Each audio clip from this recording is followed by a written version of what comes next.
Hello and welcome to the Capital Forum's Thought Leaders Interview series. I'm Vesela Gladicheva and I'm delighted to be joined here today by James Weingarten, a partner at Milbank, who until last summer was the US Federal Trade Commission's chief trial counsel.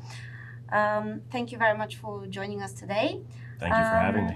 Let's start off by talking about litigation and the most interesting developments right now from your perspective, and the changes, if any, you expect to see going forward under the current US administration. Sure. So thanks again for having me.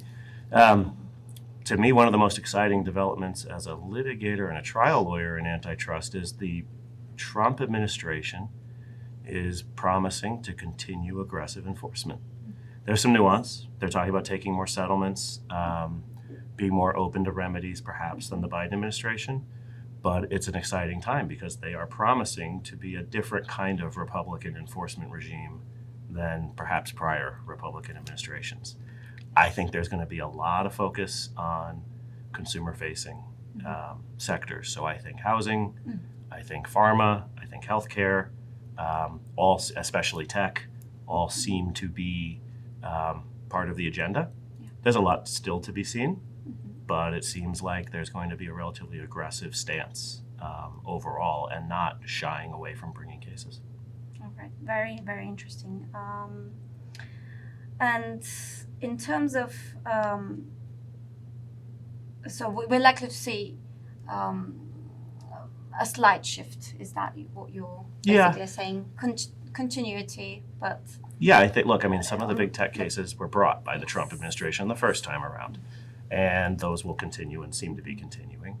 I understand that Gail Slater and Chair Ferguson have signaled more openness to settlement and remedy. Fine. But I think they've also signaled aggressiveness. Yeah. All right. Fantastic. Let's see what happens on these cases Always, and the future cases. With everything. To see. So I wanted to change the topic now, and in view of the fast moving developments on the trade front right now globally, the growing tensions between the US and its global partners around the world, I think there is a relevant question around the sort of relationship we're likely to see going forward between the US competition enforcers and their partner, their counterparts around the world.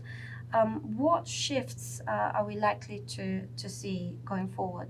For example, are we likely to see less cooperation on cases? Yeah, so I think there's always been this discussion about convergence or divergence, right? Are the US and international enforcers moving closer together or farther away? I never found that particularly illuminating because it just is a bit of devil in the details. Okay, so when I was at the Federal Trade Commission and I was on cases, for example, like the Microsoft Activision merger, or for example, the NVIDIA ARM merger, clearly channels of communication were open between US enforcers and the CMA and the EC. I'm not there now, but I would expect channels of communication are likely to be less open in some sense. I think everyone is pursuing agendas that now have a geopolitical element to them that scrambles things a bit. I think it'll be case by case.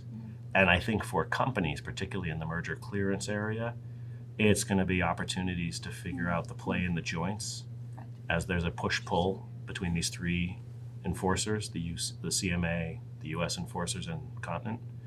And I think there's going to be play in the joints there. But I certainly would expect the way the Trump administration has elevated antitrust to be part of the general trade conversation that's going on. At the agency level, it may or may not impact communication, but I think there'll be political imperatives that'll be an overlay on enforcement action that may not have been there years past. Right. It's fascinating, really, to see all this sort of happening, and it seems like in the future, competition authorities, their work in practice seems like it will be affected and by these political winds. blowing. Absolutely. I mean, you see so the UK CMA has had some shakeups, right? And interestingly, a Labour government has been pushing, I think, for a more pro-market, Right. outcome. It is absolutely seems to be part of the Trump administration agenda vis-a-vis the continent and Europe to bring antitrust into the trade conversation. So that will have an impact, no question. Ultimately, it'll just be deal by deal and case by case, but it has to have an impact. Yeah, right. Fascinating. And another question I wanted to ask you is about artificial intelligence and competition law. This year at the ABA, it's again a hot topic, quite a few debates around that. I wanted to ask you about the competition policy implications on AI technologies and investments as well. And do you think that competition enforcers are paying enough attention to AI currently? Well, I think they're paying a lot of attention. I don't know how to calibrate the right level, but they are certainly paying a lot of attention. So the FTC issued a study on AI and the cloud stack just a few months ago, and I think it's fair to say it was a bipartisan study and had bipartisan support for an initial release. And I think that Chair Ferguson and Commissioner Holyoake have signaled strong interest in continuing to police AI. I think DOJ has been looking at it. Right now they're on info sharing and algorithmic cases. Yes. I feel like that's a short hop and a skip to AI as well. So no question, I think they're looking at AI in the context of traditional cases, and they're looking at AI as a sector and all the subcomponents, all parts of the stack. Yeah, no, that's very interesting. And personally covering developments in Europe and competition policy in Europe, I think enforcers there are still in a wait-and-see mode. If you take the Digital Markets Act, it doesn't clearly cover it. It's unclear when we might see more focused attention to AI. Yeah, one upshot to the European model over the U.S. model is, U.S. model sometimes is more case by case, Yes. right, and not a broad legislative resolution, as it were. The upshot for the U.S. model is it can move a little faster, right, because you don't need legislative consensus, right? You just bring enforcement action and see what comes. Yeah, absolutely. Well, I think that brings us to the end of our conversation. James Weingarten, thank you very much for joining us. It's been wonderful. I appreciate you taking the time. Thank Thanks. you.